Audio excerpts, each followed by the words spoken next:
when it comes to organic chemistry, if you don't close the loop every time, you don't go and revise what all you have studied, there are going to be so many reactions and they will always slip from your memory. The only way you can grasp organic chemistry and master it is by a very systematic approach. And that's why you yourself have to actually prepare in such a way that every time organic chemistry you go through, even during your revision process, go back, encircle it, and try to close your eyes and try to think about it.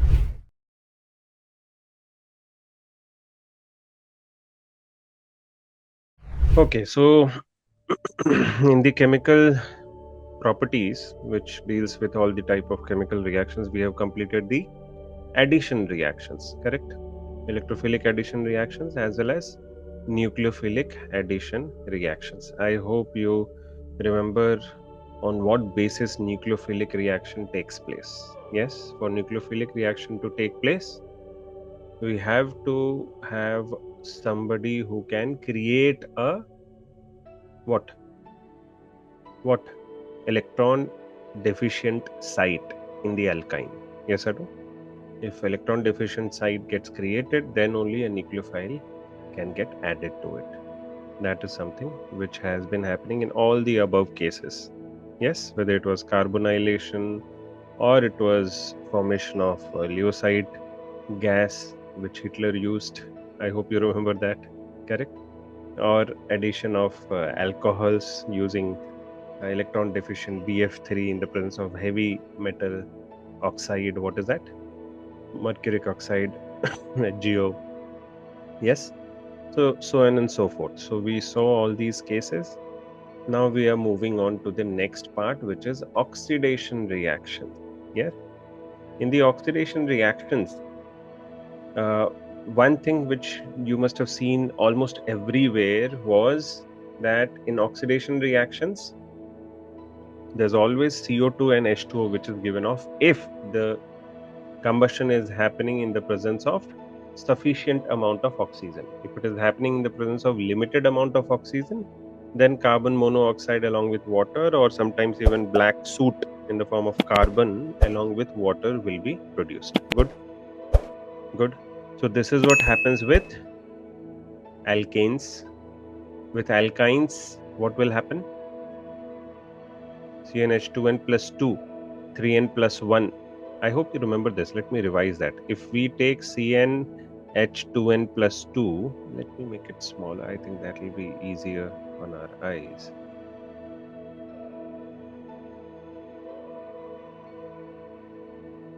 Yeah. So if we go for something like, let's say, alkanes is CnH2n plus 2. Yeah. Again, CO2 and H2O, all that will be produced. But along with that, 3n plus 1 by 2. That much of oxygen will be produced. Yeah. Yes. N moles of CO2 plus n plus 1 moles of water. This is alkanes. What happens in case of alkenes? CnH2n. This becomes 3n by 2.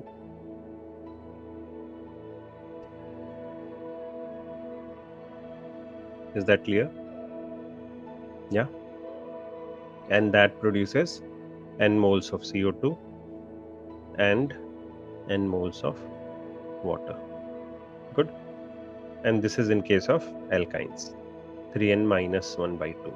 So I hope if you keep this much in your mind, then whether it is alkanes, alkenes or alkynes, whenever combustion reaction will happen, many times they ask you directly how many moles or what was the volume of oxygen required in the production of so and so, that much volume of CO2, or in the complete combustion of so and so alkenes or alkynes. Yes, I think you can deal with it. One another good thing with acetylene is it is many times used in the welding processes or sometimes in cutting the metals or welding of metals. Why? Because when mixed with oxygen, it is highly exothermic reaction. As you can see here, 312 kilocalorie of energy is given out. Yes, makes sense. Which kind of makes it highly exothermic. Yes. as high as it can take the temperature to as high as 3000 degrees Celsius also. That's why in special cases, especially in underwater situations where welding is required, you must have seen in our, I think, in our first lecture is already on the first part, second part, they are already on the YouTube, and you must have seen the thumbnail there on the YouTube. There's a guy who's welding inside the water a boat part or something. I don't know whether you've seen it. You should go and see there, part one, part two, all that. You will find one interesting thing there happening, that whenever welding has to be done underwater where high temperature is required, we go for oxyacetylene torches. Acetylene gases coming in use here. Yes, ethyl. Yes, ethine, which is acetylene in common terms. Fine. Another way of oxidation is using alkaline KMnO₄.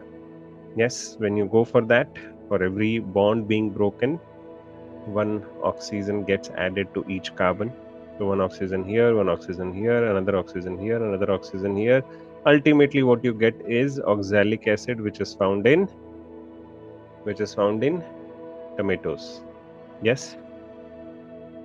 One example of that, if you have propine, this is how one oxygen here, one oxygen here, one oxygen here, one oxygen here. Ultimately, what do you get? And then obviously it will get ruptured also. One side will be formic acid, another side will be acetic acid. Yes, methanoic acid, ethanoic acid. Simple. What we took here was cold alkaline KMnO₄, cold dilute alkaline KMnO₄. But if you go for hot concentrated acidic KMnO₄, or some other strong oxidizing agent like dichromate, potassium dichromate, then what will happen? It will not just add oxygen there, it will also further oxidize it, as used to happen in the with alkenes. I hope you remember. In alkenes also similar situation we saw. So two oxygens, they get added here, correct? They get further oxidized.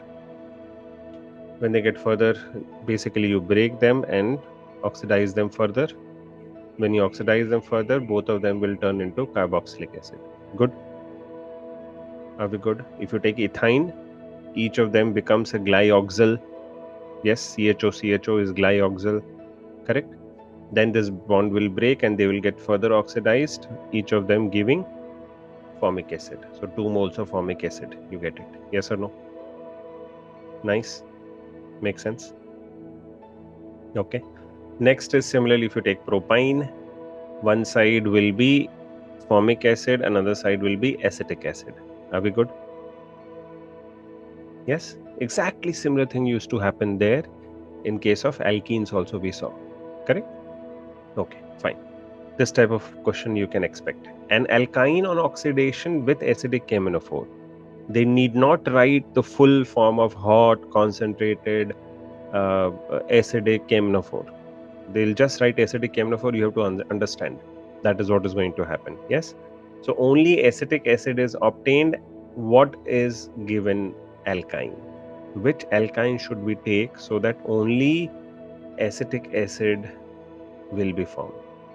Another way to do that is take an acetic acid. Basically, take 2 moles of acetic acids. Remove all the oxygens and any hydrogens involved. Connect both the carbons, electron deficient carbons, with each other via triple bond. Done. So if you take but2-ine or 2-butane, what will you arrive at? 2 moles of acetic acid. So only acetic acid is being formed. Nice.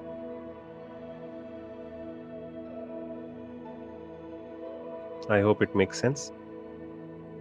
Yeah.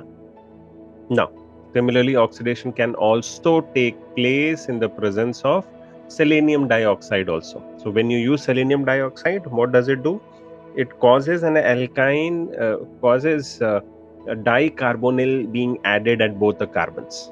Exactly same thing which was happening in the case of cold alkaline dilute KMnO₄. Remember? Yes. In cold alkaline dilute KMnO₄, what used to happen? you will have first double bond O getting connected, then it gets further oxidized. This is what you get. In case of hot concentrated acidic KMnO₄ or some strong oxidizing agent, what will you have? They get oxidized to monocarboxylic acid. I mean, first carbonyl groups get added and then they get further oxidized to carboxylic acid. Here, similarly, in selenium dioxide, you don't go to carboxylic acid, just dicarbonyls get added. Imagine if you just need carbonyl compounds, you don't need carboxylic acids. Selenium dioxide is your reagent to go for. Make sense? Isn't it important? Worth coming in the examinations? Because not every time you want to go till the last product, end product, which is last oxidation product, which is carboxylic acid. Yes? You want to stop sometimes even at the formation of carbonyl groups, either aldehydes or ketones. Good? So here you have glyoxal formation. If you take but2-ine, what will happen?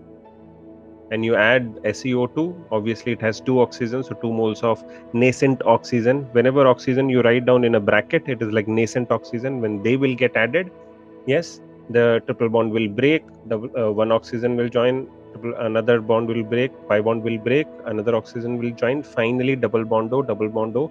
Now here also carbon had 4, here also carbon has 4 electrons bonded around around itself in a bonding structure, correct? Only thing is double bonded with oxygen now. Nice. So you have either aldehyde formation or ketone formation happening in case of selenium dioxide. If you go for ozonolysis, that means if you expose these alkynes to let's say ozone O3, then also another interesting thing will happen. Let's see that. This is something which we have seen even in case of alkenes. The only difference was in alkenes, this middle bond was not there, if you remember. Do you remember? In case of alkenes, this middle bond was not there. Do you remember? Yeah. In case of alkenes, this middle bond was not there.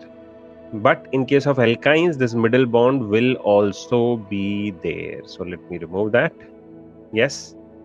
One of the bond breaks, oxygen joins above, another bond breaks, below peroxide linkage happens, correct? This whole thing together is called as ozonide after ozone gets added. Good. Then in the next step, what will happen? Obviously, peroxide linkage is unstable, that breaks, goes away. You will have C double bond O at both the carbons, H2O2 comes out. Good. Then this bond will break and they will get further oxidized. What will they produce? COOH, COOH. Are we good? Our final product is same. Yes or no? Correct? Okay. What do we use here as an oxidizing agent? We use hydrogen peroxide. After you have got this dione, like in the case of selenium dioxide also, we used to get this. Remember? If you use selenium dioxide, there also we used to get this. But we used to stop here. But if you use, usually in ozonolysis, we use hydrogen peroxide later on as an oxidizing agent. Then it will further oxidize it, forming acids, carboxylic acids. Are we good? Yes. But if you go for using some reducing agent like zinc, yes, along with water, then it will reduce. Correct? It will reduce first of all the hydrogen peroxide. What will it produce? It will produce zinc oxide and water. Correct? Now what that zinc oxide and water will do? It will not allow hydrogen peroxide to further oxidize both the bonds. Are you getting my point? Yes, it will not allow it to break and further oxidize the dione or even an aldehyde. Basically, carbonyl compound remains as carbonyl bonds. They do not get further oxidized if a base like zinc along with water is being used. Are we good?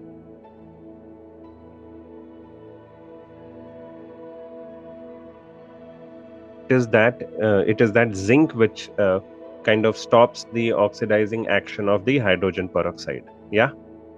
Yes, I hope it makes sense. Good.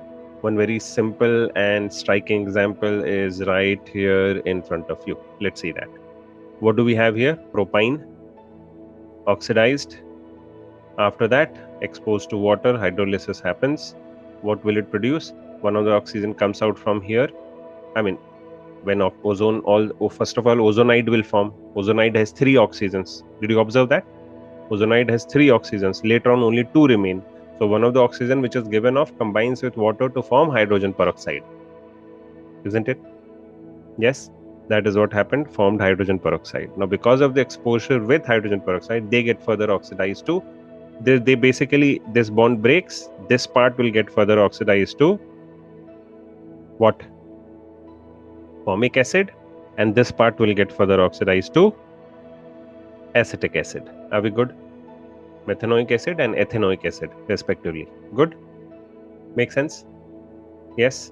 But that is something which doesn't happen if you go for zinc and water. Good? Because zinc is a reducing agent, a reductant. Good. That's all about the oxidation reaction. We have finished addition reactions. 2 types of addition reactions. I'm kind of briefly revising it. 2 types of addition reactions. See, why am I every time going back and giving you this wholesome picture? Have you thought about it anytime? Why am I every time going back and giving you this wholesome picture? Reason is, time and again, I want to mention it once again. Please understand, when it comes to organic chemistry, if you don't close the loop every time, you don't go and revise what all you have studied, there are going to be so many reactions and they will always slip from your memory. The only way you can grasp organic chemistry and master it is by a very systematic approach. And that's why you yourself have to actually prepare in such a way that every time organic chemistry you go through, even during your revision process, go back, encircle it, and try to close your eyes and try to think about it. Okay, I've studied, like in case of alkynes, when the chemical properties started in chemical reactions, first we saw addition reactions. In addition reactions, the one very obvious type of addition reaction is, because there is heavy electron cloud between 2 carbon triple bonds, there is going to be electrophilic addition reaction. And then another type of special type of addition reaction could be nucleophilic attack happening. But how can nucleophilic attack happen at a triple bond? Okay, there somebody should come there, some heavy metal should come there to take away that heavy electron cloud between 2 carbons in the form of triple bond, correct? And they will be gone. Once they will be gone, they will be electron deficient. Then some nucleophile will give their electron and get added there. Yes, that is nucleophilic addition happening. That happened. Then we went through oxidation reaction. Today we saw all the different types of oxidizing agents. At the end, one of the reducing agents, zinc and water, also came. Now we are jumping on to the substitution reaction. So please mind my words when I'm saying that in organic chemistry, every time you have to circle back and close the loop.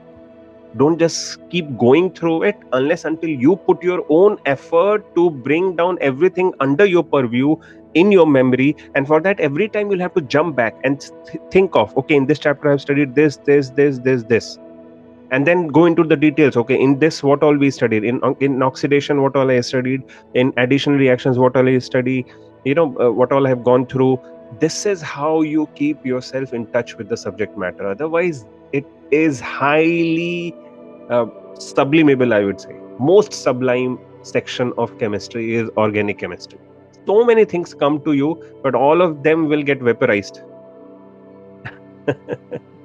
Highly sublimable things. Yes. And that's why my request is, be very systematic in your approach. That RRM notebook which I have been telling you, where are you with that?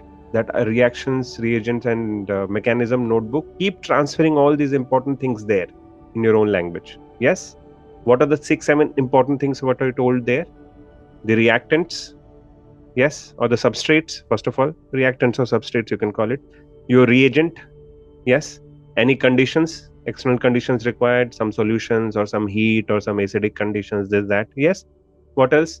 Name of the reaction, type of the reaction, mechanism of the reaction, explain the mechanism. That's all. If you're doing that in every section, every important reaction are being transferred in that one notebook, organic chemistry, nobody can touch you. You will be flawless. 100 out of 100. Yes, please do that.